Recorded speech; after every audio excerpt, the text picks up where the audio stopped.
Yes. Shout out to the LDBC. We are live. How is everybody doing today? Oh, wow. We got a special treat for you guys. We got a special treat for you guys today. In the panel, good friend of mine, Dr. Michael Shaw. All right. We're going to crack you guys up, literally. We're going to crack you guys up. Mike, won't you just tell everybody what you do? I'm a chiropractor. I've been a chiropractor for 30 years. I am the owner and main treating doctor at Agoro Wellness Center, where we have a comprehensive wellness center with acupuncture, massage therapy, nutrition, chiropractic, body work, all kinds of things that, to help individuals achieve the best health that they can and also perform optimally at their chosen activity of sports or whatever recreation they're interested in, because that's what my interest is. I love to be active, and I've hurt myself, so I have to know how to take care of those things. And I've been boxing for couple decades. I still get in the ring and spar, even though my 60th birthday is coming up in a couple months. Wow. But I just love getting in the ring. It's a whole different ball game than just hitting mitts and hitting the bag. And so I do get hit and I do get hurt, and I got to know how to heal myself, and it allows me to learn how to take care of those who do the same things that I do. Wow. They say black don't crack, man. Look at this brother, man. 60 years old, yeah. I'm sitting far away from the camera, and I've got the cracks a little bit though. So how long have you when did you first start actively pursuing your career? Wow. I started at school in 1985. No, 85, 86. And I graduated. Stop right there. Corey, what was you doing in 1986? In 86, I was probably in 86, I would have been 9 years old. Well, you don't look it either, man. You look great. Yeah. Hey, thank you. Hey, actually, my birthday tomorrow, man. I turned 43. Oh, wow. Happy birthday, man. Yes, sir. I was 11, and I was probably messing up in school somewhere. I don't know. But 86, I was listening to Michael Jackson. Yeah, everyone was listening to Michael Jackson. I was listening to Michael Jackson, and on Sundays, I was listening to James Taylor, because that's what my mom listened to when she was cleaning the house. So I know subliminally every James Taylor song. Just to digress on that for a second, they'll play it in the lobby of my building, and I'll just be sitting. I was standing with my friends, and we were hip hop geared out, and I'm waiting for the elevator, and I'm, oh, I seen fire and I seen rain, and they all looked at me like, what? I was like, I know the song. My mother, Yeah, that was my go-to music if I was trying to hit on chicks in college. Not that it was that successful, mind you. But. Hey, man, you strike out more than we hit home runs. Trust me. Hey, so you said 86. You started pursuing it. Well, long story short was I was going to be a dentist, and I was in dental school, and I'm blind in my left eye, and just made dentistry really difficult. I was having headaches, neck pain, and plus I was very active in sports and things like that. So I was having some headaches and stuff like that. And I went the whole medical route. I did physical therapy. I went to the doctors. I took the pills, and just didn't work. And then my father actually said, hey, why don't you go see my chiropractor and see what he could do? And no joke, after maybe 8-9 months of in the medical system, I was hundreds times better after 2 visits with this guy. And so, and I was having trouble at dental school because I just couldn't see detail as much as a lot of people. And dentistry is a detailed thing. So my chiropractor said, why don't you come and spend some time with me and see what you think? And I did, and I loved it. It was physical. It's a physical profession. People came to me in pain or came to him in pain and left feeling great. And I'm like, that's the kind of lifestyle I want. People go to dentists and they're afraid and they leave in pain, and it's a little different lifestyle. So I decided to go to school and graduated in 1989 and started my own practice and built it up from there over the years. That is awesome. That's cool. Corey, you got a question for him? No, I was just saying that's pretty cool, man. How long did it take to do your whole schooling, just in general? Is that like 12 years or? For me, yes. I did 4 years of undergraduate school at a college called Occidental College in Los Angeles. I was actually a year ahead of Barack Obama. He was at my school. Wow. And I didn't know, I knew of him and I knew him, but I hung out with a lot of his friends, right? But I didn't really know him well. Right. So that was 4 years. And then I went to dental school and I survived like 3 years there until I was like, I can't do it. And then I went to chiropractic college and that was another 4 years. So yeah, it's cool, man. You found your, you found your calling. That's cool. I lucked it, fate had it that it just brought me to where I am today. Well, I could definitely co-sign it because I must say, like maybe 20 years ago, I really didn't believe in it. Mm-hmm. And then I got hurt. And then a primary care physician sent me to a chiropractor. And I kept having a headache on this side of my head. And I went, and I'll never forget it, laid on my back, and the guy did something with my neck and pulled it. And I heard a bunch of snaps. It scared the crap out of me. But the headache went away right there on the table. Right there on the table, went away. And I laid back down. I said, yo, I don't know what you did, bro, but finish. Just keep doing it, man. It was like the greatest thing. And I was a believer since then. It was incredible, man. It was incredible. And chiropractic, I respect what you're saying, Drew, but it's really not a belief system. It's a very logical healthcare philosophy, because when the body knows how to heal itself. But if your joints and your muscles are contracting and they're pressured and they're under irritation and inflammation, those signals from those joints and from those muscles and from that area are going to the brain and telling the brain, I'm screwed up. The brain's going to react in that screwed up manner to try to help it out. But as long as there's inflammation and irritation, that's the signal that's going to the brain. So my philosophy really is when you get a massage, when you get acupuncture, when you're getting chiropractic, they all have their different approaches to changing the signal to the brain, so that the brain can then react in a healthy, proper manner, so that the body can then heal itself. Does that make sense? No, that makes sense. That makes sense. So when you adjust somebody, that cracking or popping you hear is really the joint distracting open and gas releasing from that joint. Oh. And the gases are usually trapped in that joint capsule, because it's usually joints in the spine are encapsulated. They have a kind of a casing. And when it's under pressure, the gases build up in that joint, which then further irritate the nerves in that area. So when you distract it open and you get that release, that's actually decompression, and it's pressure relief.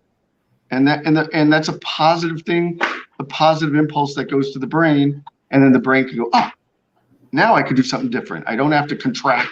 I don't have to spasm. I don't have to be irritated anymore. And it's as simple as that, I think. A massage, same thing with the muscles. Acupuncture is signaling different areas of the body to affect different areas of the brain so that it can react and adapt. How important that actually makes sense. I never had it broken down to me in that detail. Thank you. How important do you think it is for boxers to see a chiropractor? Well, as you know, and I've spoke to you, I've treated a number of boxers, a number of world champions. Drop some names. This is the boxing panel. Drop some names. Go ahead. I was affiliated a lot at RGBA when it was here in Oxnard. I live at Hollywood Beach area of Oxnard, and I got to know Brandon Rios back in 2010. He was starting to do when he started, it was right after he won the world championship against Acosta, and finally got a little money. And so he was able to afford his own fitness and conditioning trainer, a man named Henry Castro. Okay. And Henry Castro owned a gym in Agora Hills where my practice is, where Agora Wellness Center is. And I worked out there. I had my practice there for a while, and he started coming in and getting his conditioning training there from Henry. And we kind of forged a friendship. And one day he said, "Hey, can you adjust me? You know, I got this neck, you know," because he's always trying to do this, like, you know, people do. Right. And, he loved it. I would go to his fights, and I would, you know, we became friendly, and then I started going to RGBA, and, you know, I've treated Mikey, I've treated Robert, I've treated a bunch of people at RGBA. Now they've relocated out to the San Bernardino Riverside area, and I don't see any of the RGBA guys anymore, but I do see Brandon every now and then. He still lives in the area, and every now and then we, you know, now that he's retired, I don't see him as often. And I'm just you know, shouting out to Brandon. This is an old Bam. own fight. And of course, I want to give a shout out to Ricky Funes at Yes, and sir. You know, I've treated Ricky, and I've done, you know, I've been around in that area, but you know, I just love, and to get to your point is, you know, boxers get hit in the head. Yeah. And when you get hit in the head, your neck can get snapped back, and that's going to irritate the joints of the spine and of the neck and the muscles. Yeah. Getting hit in the head causes concussions. And if you look at a lot of the recent research, one of the highly recommended treatments for concussion now is getting chiropractic adjustments. If you look at guys like who have been very outspoken about that, is Jim McMahon suffered really badly from concussions, and he'll be the first one to say that the person who saved his life was his chiropractor. He was going through a downhill struggle, couldn't function, and you know, so I do have a, you know, there is a concussion protocol that you follow, and chiropractic is now becoming more and more part of that. And why? I think it's the signal to the brain, and the brain can then start healing, you know, or kind of figuring out what to do. But so yes, boxers need to get adjusted. I believe that. I totally believe that. I got a question from the comment. Shakita Dow, what's up, my sister? She says she wants to know how can a chiropractor resolve sciatic nerve pain? Well, the sciatic nerve is a nerve which comes out of your low back. Not to get in too much detail, but the spine is segmented into vertebra, so we could be flexible, yet it's protecting the spinal column. So the spinal column would be, in California, a freeway. Out there, parkway. I don't know. What do you guys got out there? Highway. Highway. A mess. That's what we got. We got a mess. Yeah. Hey, mess everywhere, buddy. And out from the spinal cord, there's branches that come out at every level between two movable vertebrae. So we have 7 vertebrae in our neck, 7 discs that separate the vertebra as cushions and shock absorbers. And then we have 7 sets of nerves which come out at every level between the 2 vertebrae. The mid back has 12, 12, and 12, and the low back has 5 vertebrae, 5 sets of nerves, and 5 discs that separate it. So out between the 4th lumbar vertebra and the 5th lumbar vertebra come these nerves that come out from the spinal cord between holes that are made between two vertebrae. The nerve comes out. Right. L4 and L5 nerves, 4th and 5th vertebral nerves, form the sciatic nerve. And the sciatic nerve goes out of your back, through your butt, and down your leg all the way to the legs. Right. So that nerve can be entrapped in a couple different areas. If you have an injury to the low back and there's inflammation, or you have a physical injury which rotate the vertebra or compress the vertebra enough that's going to affect that hole where the nerve comes out, that nerve then is under pressure and it becomes irritated and ultimately inflamed. I've been there. Once that nerve is affected, the nerve is like a wire. If you stick a knife into a electrical wire, it's going to zap both ways. It's going to zap you and it's going to turn off that light. Yeah. So when you irritate that nerve, it's going to feel it going into the back, and you're going to feel it, the electrical, because it is like an electrical wire, shoot down the leg. Now it can shoot down into the butt. It could shoot down to the knee. When it's really bad, it can go all the way to the ankle and foot. It could also get entrapped in the butt area. So a lot of times you have to really, the practitioner really has to know how to determine whether it's a nerve problem coming out from the vertebral column, or it's being entrapped by what's called the piriformis muscle in the butt area. It's a muscle that goes from the sacrum, which is like the base of the spine. The spine sits on a triangular base called the sacrum. And the sacrum holds everything. And so the muscle attaches to the sacrum and then attaches to your femur, your leg bone on the outside. So when it contracts, it turns your leg out. It contracts and pulls that leg out. But sciatic nerve travels either through that muscle or it gets entrapped beneath it. It's right associated with that muscle. So sometimes people it starts in their butt and it goes down the leg, and their doctors are saying, oh, it's coming from your back. That's not true, always. It could be what we call piriformis syndrome. So there's certain orthopedic, neurological tests that we do that I do to determine where is the source, and then you know how to treat it from there. But generally, sciatic nerve pain is because the nerve is inflamed. It's irritated. So you have to do the things that will reduce the inflammation, like ice. You got to determine where it is, and initially you want to do some ice to reduce the swelling. Using anti-inflammatory medications. Not really pro doing that on a regular basis. But if you've got sciatic nerve pain that is really bad, I see that as fire. It's on fire. Same with any injury. Your shoulder, if you have a rotator cuff thing, resting and getting the inflammation down. A neck issue, you got to get the inflammation down. So ice pack for 20 minutes in that area every hour or two for a couple days. Anti-inflammatory medication like ibuprofen or Aleve, Motrin, Advil.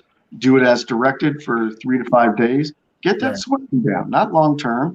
And once the swelling's down, then you can do the things that you need to do to rehabilitate the area and make sure it doesn't come back. And take away the causative factor, whether it's a muscle issue or it's a spine issue. You got to address both, and then the body can resolve it. Cool, man. I'm no stranger to lower back pain, man. I'm no stranger to that. Are you icing it? Man, I did. I've been through it all, man. I've been slammed on my back. I done fell downstairs. You know, everything, man, everything. I remember I sat down too hard and hurt my lower back. So if you sat down too hard, that creates a lot of flexion in the spine. Look up. Do you know yoga, cobra stretch in yoga? Do you know what that is? You lay on your stomach and you push yourself up passively with your right. Yeah. That's something that all humans should do every day, once or twice, 3 to 5 seconds. Do it 3 to 5 seconds, twice, 3 times a day. You know, because our spine, our lumbar spine has a backward curve. But when we sit, when we bend over, when we're boxing, we're rounded. And that's not the proper anatomy for the lumbar spine. So cobra stretch reintroduces that backward curve passively. And it also elongates, you know, kind of contraction open the disc space too. So that's something that, you know, as long as you're not in a lot of pain, cobra stretch every day is a really good thing. Shakita, hey, Doc. You hear that? Yeah, man. Woo, yeah. I got something going on with my shoulder right now. You know, yeah, Doc. That's what I was gonna say something about mine too. For like the last, I'm like 3-4 weeks in it. It started off. I was doing like some overhead, like some triceps extensions, and I had this pain in my neck, and I want to say about 2 days later, my shoulder just went numb. Like my shoulder kind of went numb right here, and my bicep was flexing all the time, and it was spasming. So I went to the doctor. They gave me some steroid pack. That's an anti. Yeah, and they gave me some muscle relaxers and stuff. And now it's kind of funny. I don't really feel the pain so much now, but my shoulder's still messed up. I think I'm gonna have to go to the doctor for the real doctor. Shoulder. They said I had a pinched nerve. And that could be where I was saying about how the nerves that come out of the lumbar spine go down the legs, the sciatic nerve. The nerves that come out of the neck go down to the shoulder and down the arm. Okay. So it's very possible that you did irritate the nerves which come out of the neck, and now it's the nerve is branching out, and that's why you get numbness or muscle spasm, because nerves tell the muscles, you know, the brain is the controller of all things. And if can a chiropractor help me with that, or? Yes, especially if it's your neck. I would want to evaluate the neck and the shoulder itself, because a lot of times shoulder injuries themselves actually can manifest themselves as neck pain. You know, it's the chicken and the egg, which got hurt first, but they both can affect that same area. So is it rotator cuff? Is it just a neck irritation and the nerve is is inflamed, and now wherever that nerve goes, you're going to get symptoms, muscle spasms in the bicep. And that sounds more like it if it's the bicep. Yeah, less likely that it's the shoulder itself, and more likely that it could be the nerve coming from the neck. But you sort of have to do some orthopedic and neurological tests to determine that. Okay. Yeah, that's rough. We could talk another time, and I could give you a couple things get the ice on the neck if you haven't done that. 20 minutes on, hour to 2 hours off. And just do that, 3-4 times a day, along with maybe taking over-the-counter anti-inflammatories, and that should resolve itself. But getting adjusted again, if you irritated it and you pinched it, you need to have it distracted and opened up by a chiropractor, and chiropractors are the only ones really that do it properly. And I wouldn't go to a physical therapist to do it. I wouldn't go to a medical doctor or a massage therapist to adjust the neck. Get the neck adjusted, go to a chiropractor. How do you know the difference between when you want to use heat or when you want to use ice? Because I've always been confused about that. That's a great question. And the way my philosophy is, in general, an acute injury, a recent injury that's still bothering you, I believe that it's inflamed. There's inflammation going on. So initially, especially if it's a pretty bad injury, we want there to be the less bleeding. Even if you pull a muscle, there's bleeding. Right. If you get hit hard and your neck gets turned and or it gets hit sideways, you're going to get pulling of ligaments and muscle, and you can get slight amount of tearing, which leads to a slight amount of bleeding internally. You never see it, but most injuries there's tearing and bleeding. So you want to minimize the bleeding initially. That's important. And ice will constrict blood vessels and control the bleeding. So I usually say the first 2 to 3 days icing only. And then you alternate ice and heat. And then as a daily basis, if you've got aches and pains just because you're sore, heat. And the heat should be moist heat, like a jacuzzi, a hot shower, hydroculator or thermofor. Sometimes those microwavable bean bags. That's like a moist. You don't want to do one of those plug-in heat pads. Those don't penetrate enough. You want moisture to penetrate. So ice initially, then you transfer into moist heat. Wow, I've always been confused about that. Yeah, I never knew. Applies. Now, sometimes I would say nothing works for everybody. Chiropractic doesn't work for everybody. Ice does not work for everybody. I would say over my career, I would say about 10% of the population, ice actually makes them worse. So you have to listen to your body. If you respond well to ice is great. And what do football players do after a heavy practice or a game?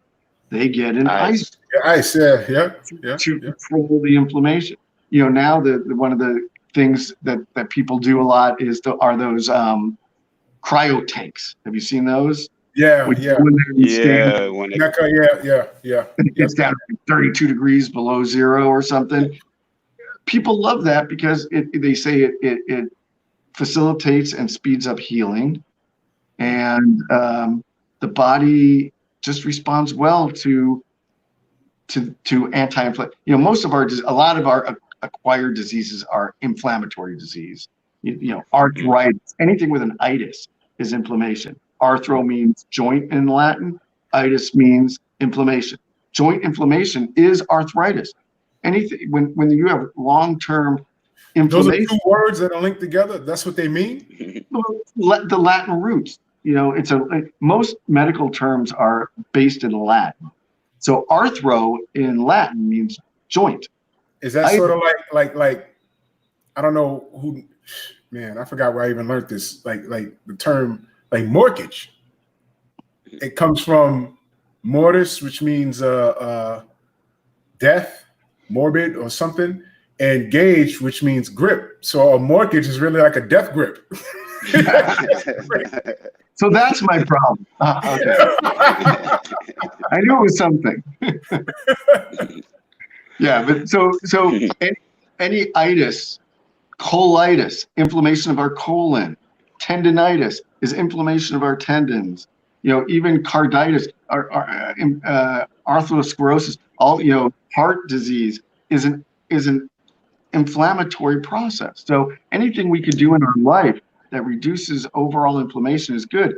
Taking a good turmeric or curcumin every day, that's a very natural anti-inflammatory. Your omega-3 fatty acids, those are good natural anti-inflammatories. And we also want to make sure our gut isn't inflamed. So I believe in taking a good quality probiotic every day. Digestive enzymes when you get older like me, because we're not producing the digestive enzymes as much as we should be. So you need that good soluble fiber, which cleanses out. It's kind of like a scrubber that goes through your colon to keep it clean and not get all clogged. If you're eating bad foods, all that kind of gets stuck in your colon and it like sticks to glue there, and it's hard. That as you get older, you just want to have a clean digestive system. Yeah, definitely. Because a lot of people don't understand that 70% of our immune system is in our digestive system. So if you don't have a good digestive system, your immune system is going to be compromised. And so those are things that I tell my patients, and we have programs for them, cleanses and things like that. I don't like to sell crap. I'm just not going to sell stuff, but I do have that available for my patients. Basic supplements and probiotics, digestive enzymes. Everybody should be on a decent multivitamin. Yes, I agree. Now, not to digress, but supplements aren't always the key to long life, but they are a key to a more comfortable life. I mean, there's no link to supplementation and longevity, but there is a link from supplementation to having a more disease-free life. I do believe that they bridge a gap that we don't consume exactly everything we need to consume with the things we eat. That's just how it is now. Right. So I do believe in a good supplement to bridge that gap. I do believe in that. And again, I'm not going to plug anything in particular. You feel free to do so. That's why I have you on here. Feel free to do so. Someone had a question. Ronald Finkley, he said he got this like weird pop in his finger. He said he thinks it's gout. But what is gout exactly? Gout is an excessive amount of uric acid in your bloodstream. And when you have an excessive amount of uric acid in your bloodstream, and it doesn't always have to be with dehydration or lack of enough water. We all need to drink a lot of water since we're like 95% water. But what happens is that those uric acid in this bloodstream, they crystallize, and they generally crystallize in your distal appendages, meaning the further away from the heart it is, the more it can accumulate. Generally, I mean, it can happen in the hand. It can almost happen gout can almost occur in any joint in the body, but more likely you're going to see it in the big toe, primarily. Wow. Because blood, when you're sitting and standing, blood will pool down there, and your big toe is a very functional joint, and the crystals tend to accumulate in the big toe. You can get it in the knee, you can get it in the ankle, in the hands, more rarely, but primarily you see it in the big toe. And the crystals in a joint, you can imagine putting like little crystals in your joint. It's gonna hurt. It's gonna hurt. So usually they'll give you a drug called colchicine, which will break down initially the crystals. And if you are prone to high levels of uric acid over time, they'll give you a drug called allopurinol, which controls the uric acid levels in your bloodstream. Uric acid is in red meats, shellfish. It used to be called the rich man's disease. Way back when in the medieval times, when the rich people, or I don't know, but back in the day, because rich people could afford steak, rich people could afford lobster and shrimp and crab. And if you drink a lot of alcohol, again, that dehydrates you, that tends to make the crystals, you're prone to that. They less water, less dilution, more crystallization. So I happen to get uric acid kidney stones. I've had them before. Ooh. Wow. Oh boy. Dude, that sounds painful, man. it goes to 11. I mean, it was the worst pain. I've been dropped by liver shots. I've been, plowed in the face, and it's nothing. So wow. I have to drink a lot of water, and I've got to make sure I don't get the kidney stones because it's not for pussies. I swear to God. So there are different places where you can get the accumulation of uric acid if you're prone to that. My father has gout. He's had gout. So I think it's a hereditary thing. I think I can tend to crystallize uric acid, but again, I've not had it in my foot, or my hands, my shoulders. So if it is gout in the hand, he probably, if it's really bad, it's probably not gout if the joint isn't red and swollen. It usually creates a red and swollen joint. Just clicking or popping doesn't mean it's gout. There would have to be pain involved and inflammation and swelling. If he has that, I would definitely go to your doctor and get initially colchicine, and then you might have to be on a period of allopurinol to make sure it doesn't accumulate again. If it's in your finger, most likely sometimes it's a trigger finger or a contracture or something like that. I think we lost Drew, huh? No, I'm here. I'm here. So that's my little spiel on uric acid and gout. Oh my goodness. All right, hey Doc. Earlier you were saying, how Bam Bam likes to, crack the neck a little bit. I engage in that often. Is that something we should not do, or? Well, in my opinion, when somebody's doing that all the time, it's because their body is telling them they need an adjustment. Something's not right. And when you do it generally like that, it's like pulling a chain on both ends and pulling it. So you're not doing anything. Well, it's doing something, but which ones are the ones that are going to be popping or releasing? The most stuck ones or the least stuck ones? When you take a chain and pull, what's the answer? The least.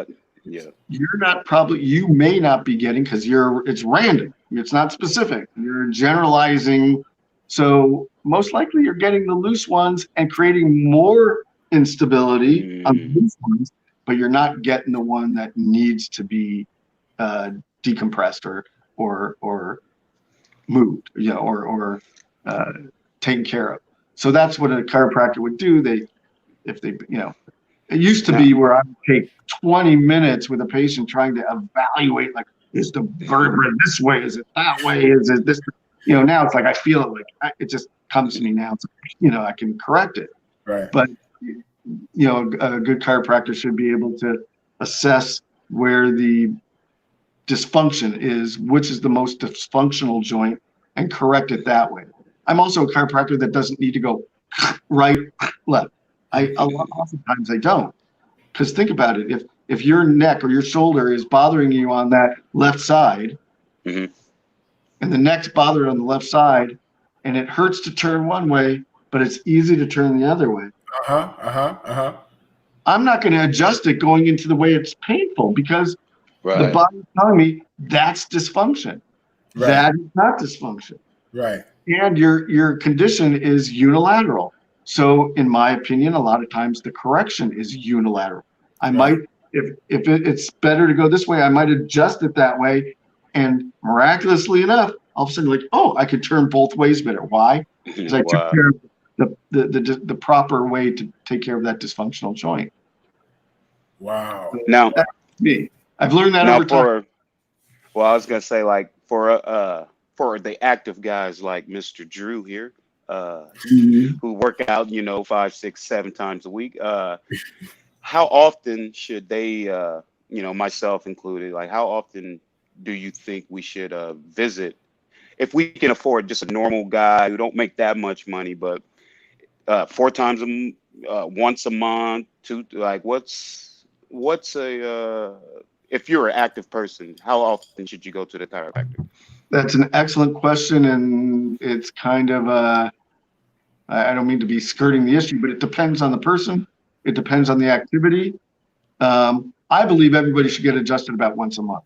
Even Medicare pays for geriatrics to get adjusted every month. They allow a minimum of 12 visits a year, because they know even at the geriatric, at advanced ages, the body responds well to getting adjusted, and it keeps them out of other doctors. So for geriatrics, they don't go out and say, go to your chiropractor, but they have those benefits available to them. Not because Medicare loves chiropractors, it's because they know the cost benefit, the cost ratio benefit to getting adjusted. I know Drew is a heavy lifter, so there's probably a lot of compression that when you're doing a leg press or you're doing overhead military presses, or that's compressive on you. So as long as you're not suffering with pain, once a month is a good option for you. It would be helpful. If you really are a heavy lifter and you're under discomfort, I would say maybe once or twice a week initially when you first go for a couple weeks, then go once a week, then you go once every 2 weeks. And then you see what is the level that is best suited for your, that you respond better to. Everybody's different. Right. I have people in construction that are heavy duty in construction. They're in every week. I have, athletes. I see a number of athletes during the season, football players during the season. I see a lot of times once a week because they're getting traumatized all the time. They're, especially, jiu-jitsu practitioners, MMA practitioners, boxers. They are,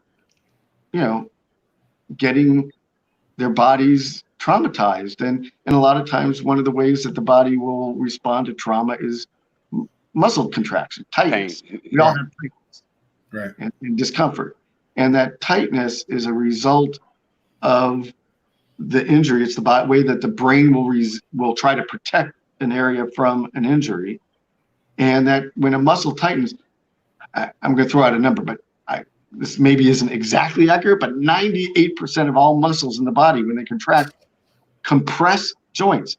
Very few joints when they contract, very few muscles when they contract open up joints. Our jaw is one of them. We have muscles that contract and we open that, and it distracts open that jaw. But there aren't a lot of other muscles in the body that will distract a joint.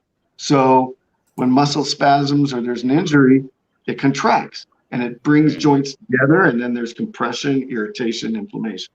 So you got to decompress it, and then the body can take care of itself. So I don't mean to be elusive, but no, you answering it. You're answering it. No, you answered it. Does that work for the same? Well, it has to apply like with your hands, because Ronald Finkley, he said that his middle finger gets stuck when it's opening and closing. He said it started about 6 months ago, and it gets stuck at night. And when I woke up, I struggled to open it. He said like his middle finger. So he's having like a problem, like in like that joint right there in the middle.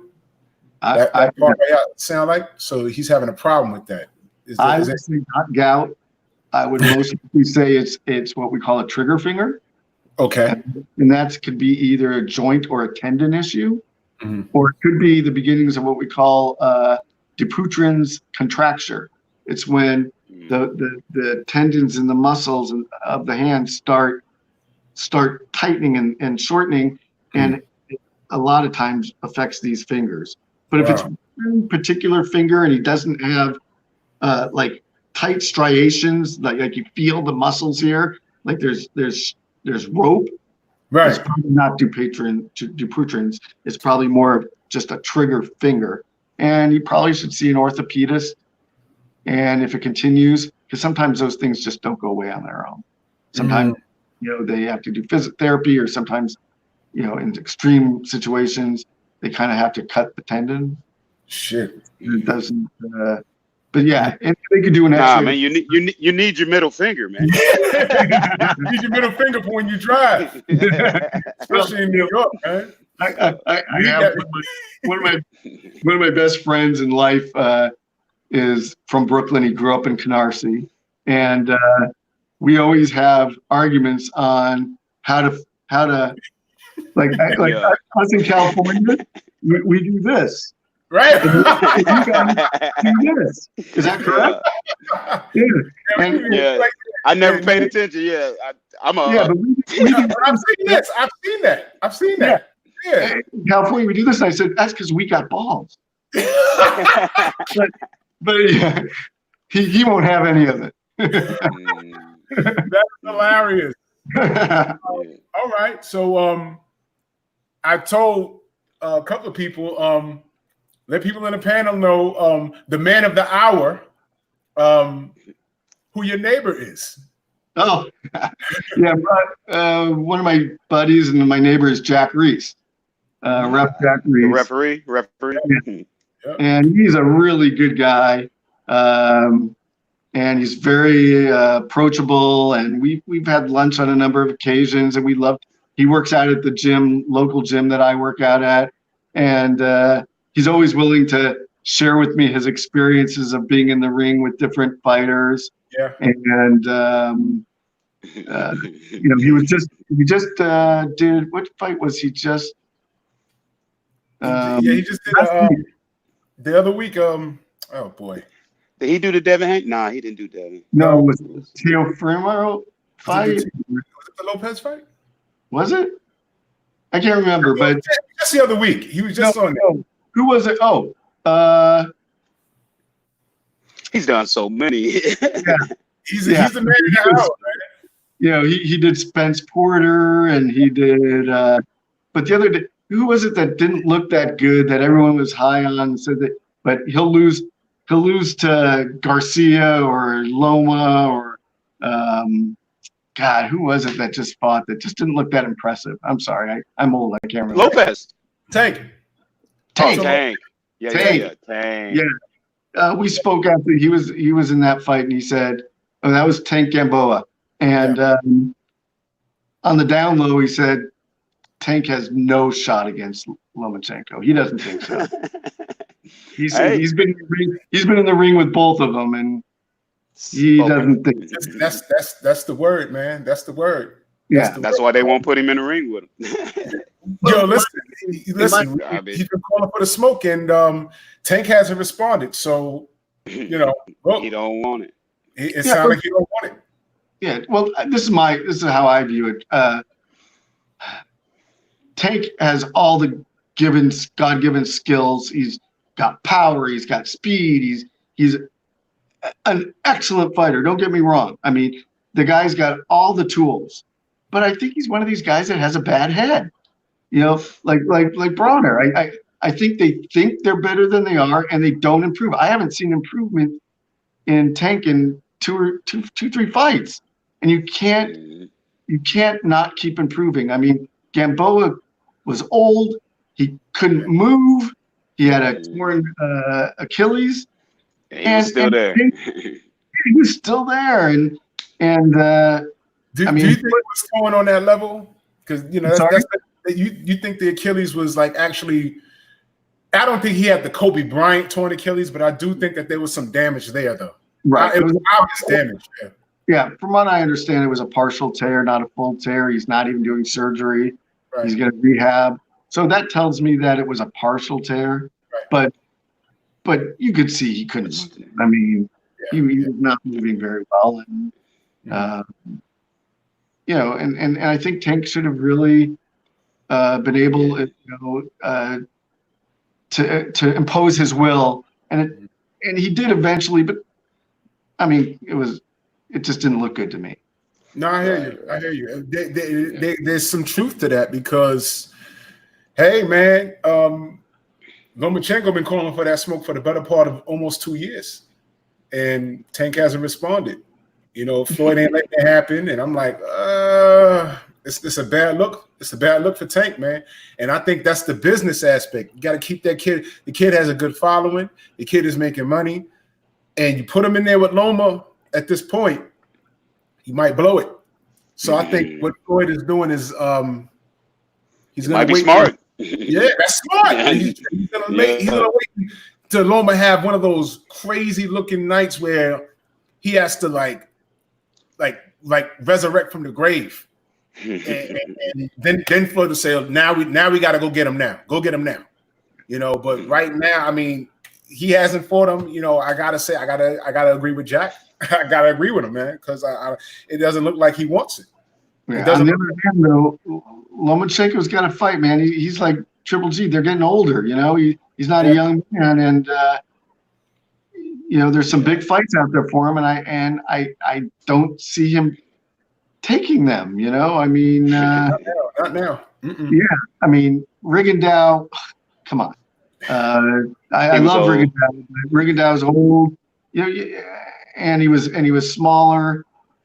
I'm ready. I'm ready for Lomachenko to go after a couple of the big boys. I was at the Rigondeaux fight. I went to that fight, and let me tell you something. When you're watching it on TV, it's sort of like I tell people, if you wasn't in New York City for 9/11, you never knew how tall and big those buildings were unless you went there and saw it for yourself. Those buildings were huge. Mm-hmm. I knew Rigondeaux was small, but from where I was standing, he came out the side and walked right down the row. And he walked right past me, and I swear to God, my daughter's his size. Yeah. I looked down at him like, oh, shit. We 5'2", 5'3"? He's a little guy, man. He's a little guy. He should never be fighting. He should never be fighting above 122. I don't think. He's a naturally small guy, and then I saw on the other side, because it was at the theater in the garden. I saw from the other side. I saw Lomachenko come out. He had to have been like a welterweight. He was rehydrated to like 147 easy, and I said, "Oh God, this is going to be bad." Lomachenko is 5'7". I think Rigondeaux was what, 5'4", 5'5"? Yeah, like 5'4". I mean, the guy was because I rooted for him because of what he went through, and not that I have any problem with Lomachenko, of course, but I was just so mad that how the business treated blocked him out. Yeah, blocked him out, and I said, "Damn, man!" So I was rooting for him, at least to have a good night. And then when he walked past me, I like literally looked back. It's like, good thing I didn't put no money. He's like, good thing I didn't put no money on this one. I'd have been upset, man. I was like, God. And as soon as I was with some guys, as soon as he walked past, I looked at everybody and looked at me. I said, shit, he's gonna lose. I said, damn, man. It sucks because Rigondeaux also was one of, I just thought he was one of the most skilled guys in the business. And boxing did it bad, or I believe his promoter back in the day just ruined him. They didn't know what to do with him, man. That was awful. That was awful. We spoke briefly about the Jack Reese count with the Wilder situation. What was your take on that? That was something, man. That was funny. Well, talking with Jack, what I love about Jack as a ref, and if you watch his fights, he allows his fighters to fight. Mm-hmm. He'll allow them to fight out of clinches. He doesn't want he doesn't mind a little foul, you know what I mean? A little rough stuff. He'll do that, but he always gives the fighter the benefit of the doubt. Right. But you also have to evaluate the health of the fighter. That's really important. But he'll always give the fighter the benefit of the doubt. And I've looked at different things on different websites, and I believe Fury was up at the count of 10. I believe he was on his feet at the count of 10. And Jack looked at him and evaluated him, and he said he was clear-eyed and he was ready to continue. And that was the right decision, I think. He proved it. He proved it because he fought back in the round. He proved it. Yeah, I mean, the way he went down, didn't think he was coming out, getting up. But when he popped up, give him the benefit of the doubt. And the fact is I think Jack made the right call. I really do. I think he was up at 10. He evaluated him, and I personally gave Fury that fight. But I don't know. Doug. I'm a Wilder fan here. I'm a Wilder fan too. But I think Fury won the fight. I'm trying to be objective. I don't think Fury wins the fight. That's my belief. Yeah. I think Deontay is, although stylistically or technically maybe not improving that much, but he doesn't have to because he's got such athleticism and he's got that right hand and he's tough too. Come on. Look what he went through. He took some punches. He took some punches. And against Ortiz, he was out on his feet. He fought through that and came back and knocked out Ortiz in that first fight. that made me believe that Wilder is just more than a slugger. You know, he's got heart, he's got grit, and he's got power.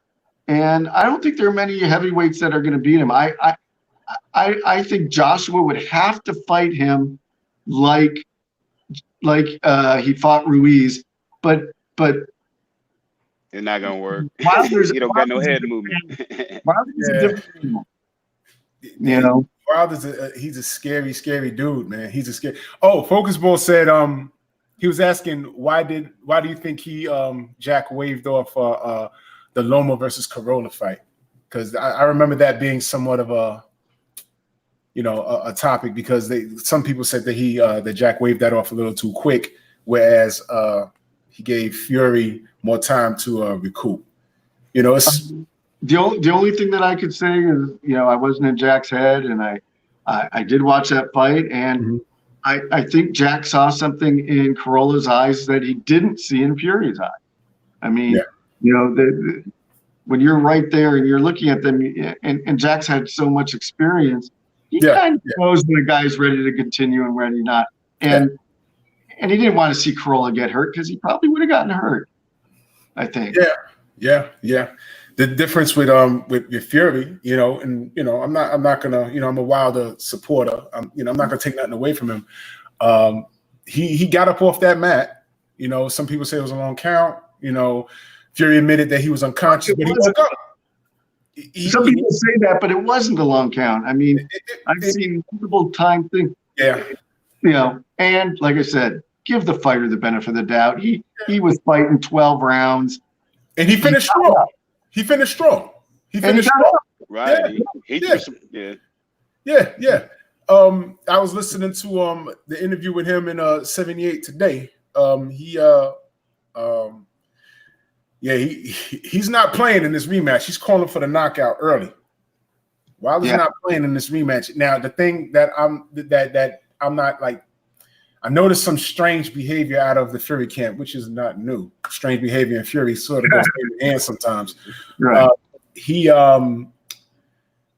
changed camps.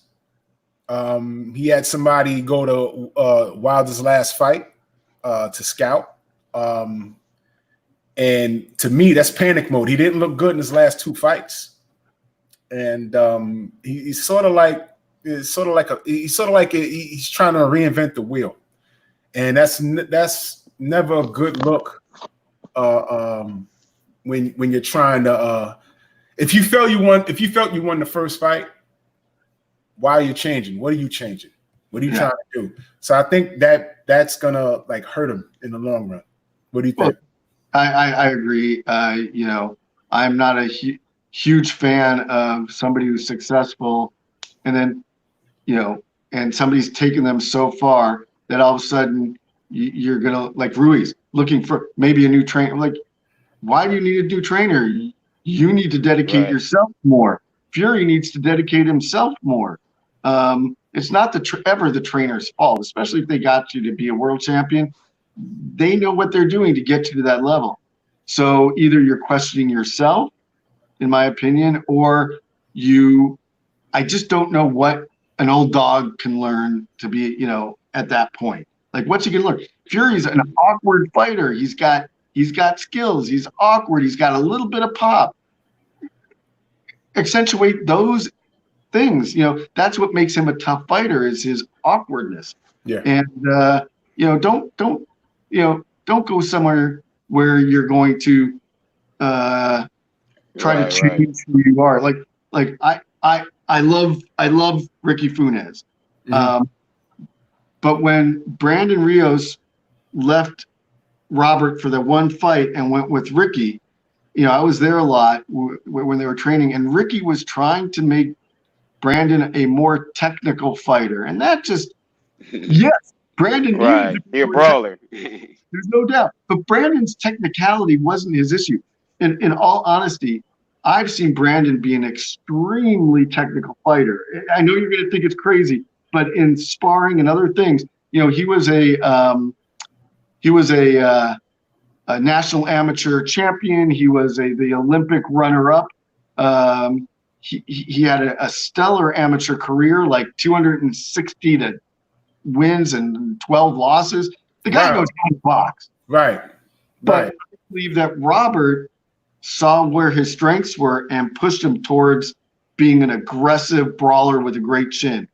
It didn't do him well for longevity, but Brandon at one point. It was exciting to watch. I'm sorry? It was exciting to watch. Yeah. And a lot of people thought that Brandon took a lot of punishment, which over time he did, but he could take it pretty well. Brandon, in my opinion, Brandon's downfall was Brandon. Brandon, I know this for a fact, and if he's watching this, Brandon, I'm sorry, but his weakness was food. I'll tell you a quick story. He was about to fight,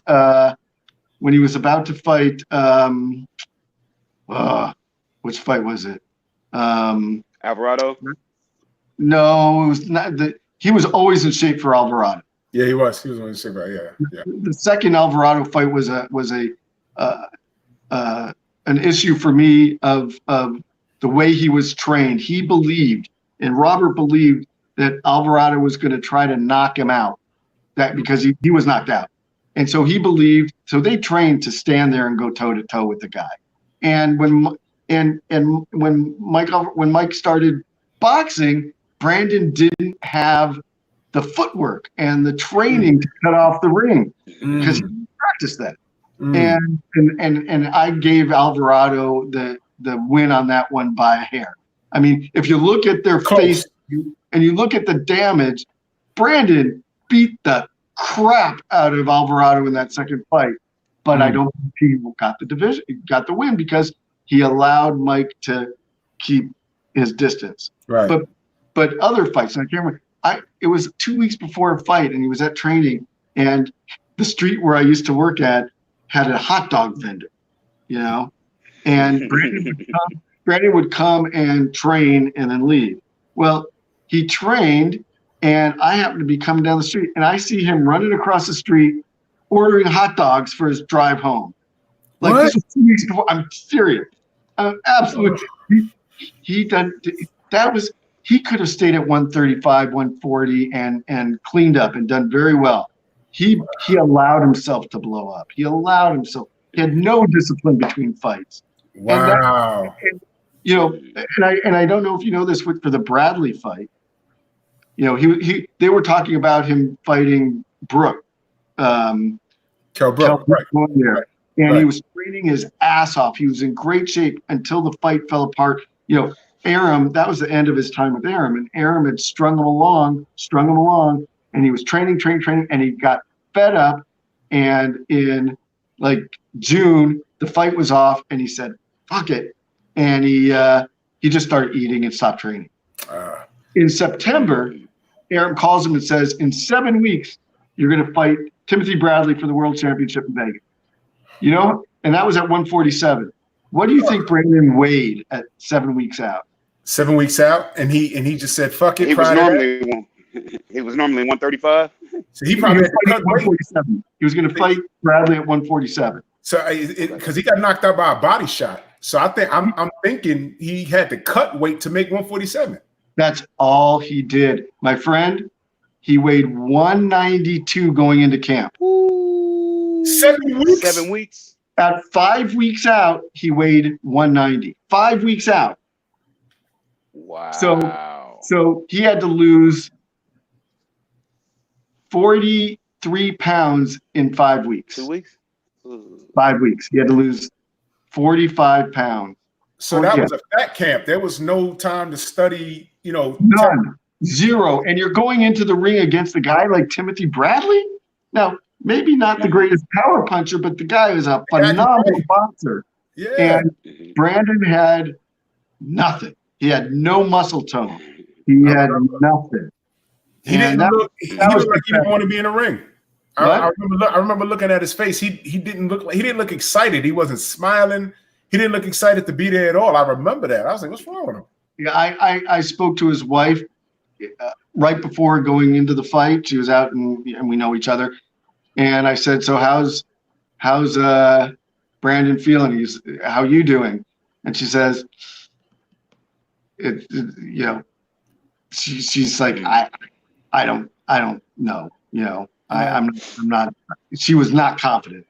So I wasn't confident. Wow. But that was the first camp that Robert went and moved RGBA to Riverside. And Brandon went out to camp there. He never usually goes to camp ever. And it's never been good. He went once to Mexico City to train for John Murray before on the undercard of the Cotto Margarito fight in New York. Okay. And that was another nightmare because he went to Mexico City and gained weight because he went to Mexico City and trained at altitude. It's cold, and all he could do was cover up and eat. So he came back heavier than he left. And so, did you ever see that? If you ever look on HBO, they had a series called 2 Days. HBO 2 Days. Yes. And they did one on Brandon Rios, and you should really see it because you will see how he had to starve himself the last 5 days before that Murray fight. He didn't eat for 5 days. He barely drank water. He was going under kidney failure. He was actually had kidney failure. Wow. From dehydration. And I have no idea how he won that fight. I honestly don't. I don't know how he had the wherewithal to knock out Murray in the 12th round. Yeah. When he was dead. So yeah, you know, sometimes these fighters are their own worst enemy, like Fury. I think he's his own worst enemy at times. And then you got guys like Floyd. I'm a Floyd fan. I love what he's accomplished. I'm just not a Floyd fan, you know. No, I got you. Yeah. The guy's dedicated, and he was always in shape. Right. And to this day, he's in shape. You know, so you got to respect a guy like that. And that's and not that I don't respect Brandon, but he could have had a much better, more successful career. I mean, he says even to this day, I could never beat Pacquiao. Never. I should have. He believes he should have been able to fight a better fight against him, and he believes if he had another shot at it, which we all knew he wasn't going to get one. Right. But you know, he said I could fight Pacquiao 100 times, I'd lose 100 times. But he's a nice guy. But he would love that opportunity. You know, he loved that challenge. And but that's But Brandon was a dog, man. Brandon was a dog. You said he has a gym? Yeah, I want to plug my buddy Brandon Rios's. He maybe 6 months ago opened up the Brandon Bam Bam Rios Boxing Academy here in Oxnard, and I don't know if you know Brandon only from the ring, but I got to tell you, he's the sweetest guy in the world. He's nuts. He's an adult. He's a child. He's got the mind of a child in that he's very childlike. He loves to play. He loves to joke around, but he's a really excellent with young people. He's excellent with young people. And I think he's really concentrating on youth boxing, which is, I think our country needs that. Yes. Our young youth really can learn a lot to being in the ring. But he's concentrating on that, and I think he's growing. I think he's doing good.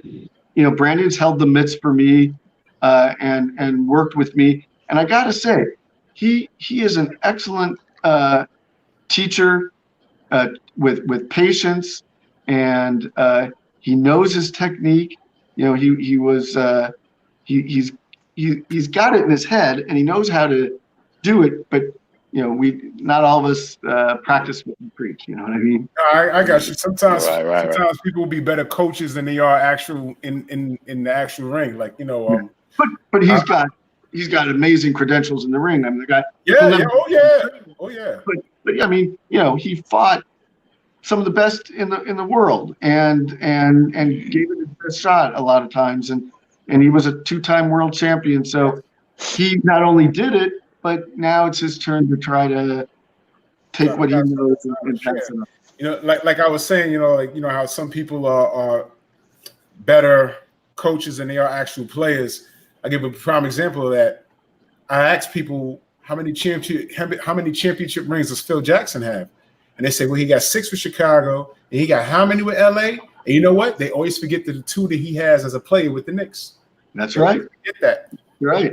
He was a bench warmer at the Knicks, but they put him in because they used to call my dad told me, no, not my dad, one of my uncles told me, they used to call him Action Jackson.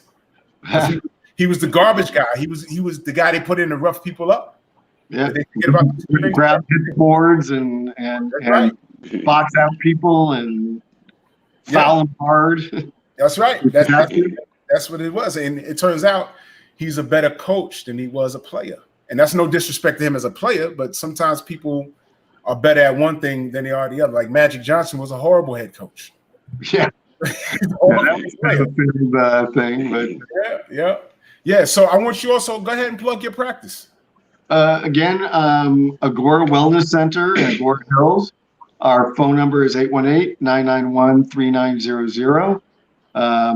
If you want to call and talk to me, I'm very accessible. If you have questions about your health, if you want to know about it, chiropractic, acupuncture, what the benefits of deep tissue massages are.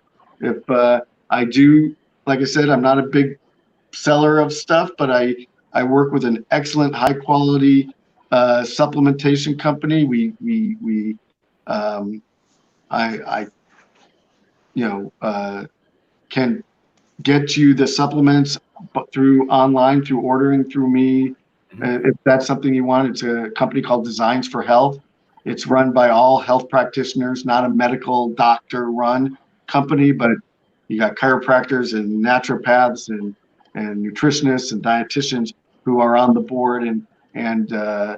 So those are the products that I use. Those are the products that I get for my patients. And, I feel that they're very solid, not overly expensive, because in my practice, I don't generally sell stuff.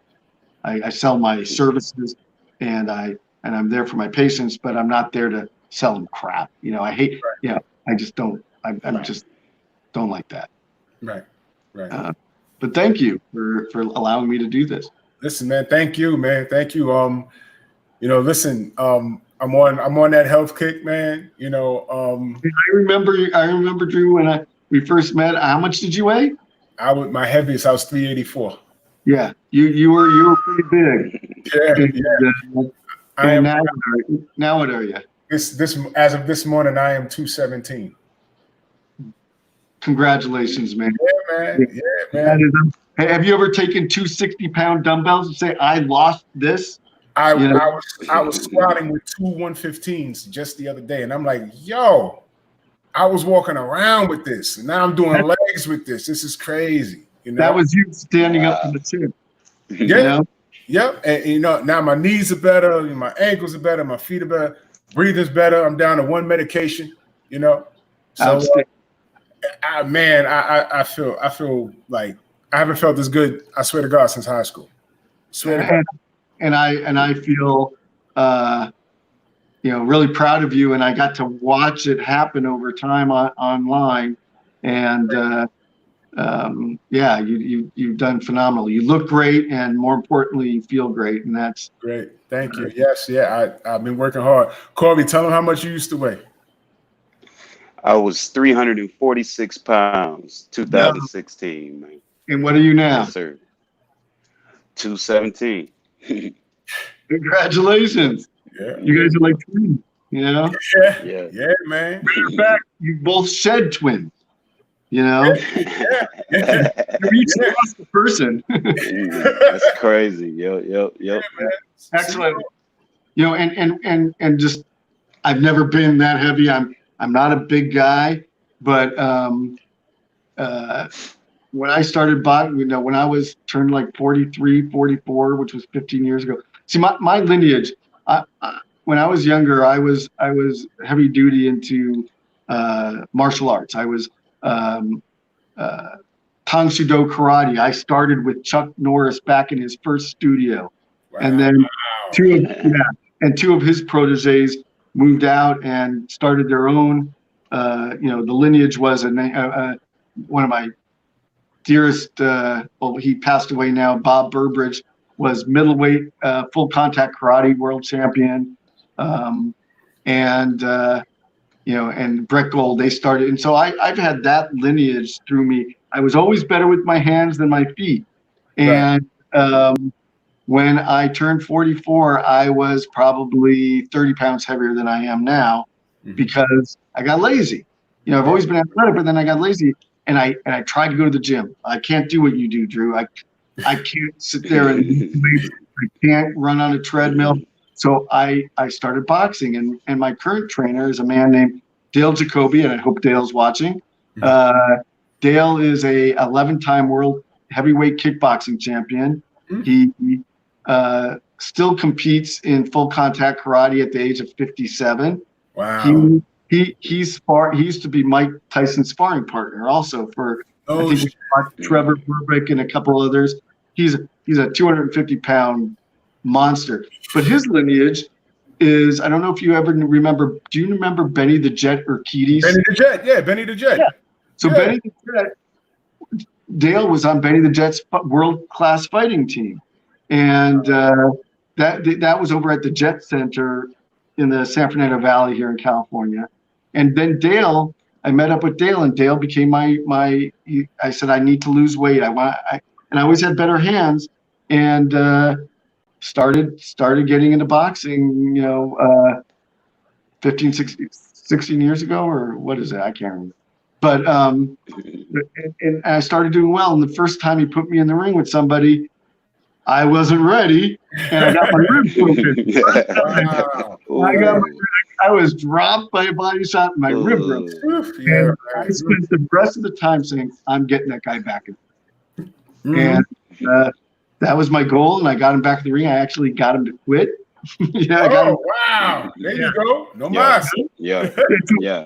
But Dale was the encouragement. Dale got, and to this day, Dale's my trainer, and I so my lineage is a little more martial arts, but now I just don't kick anymore.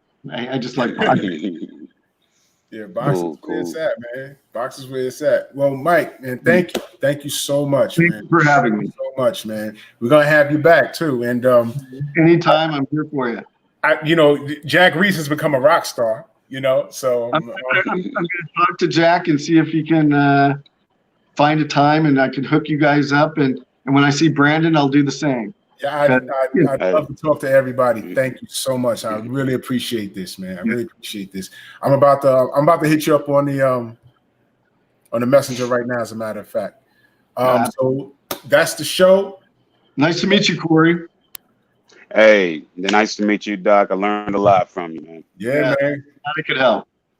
All right, man. Yes, that's the broadcast. LDBC strong. Everybody move, man. One love. All right. Salute. Peace out. I'm about to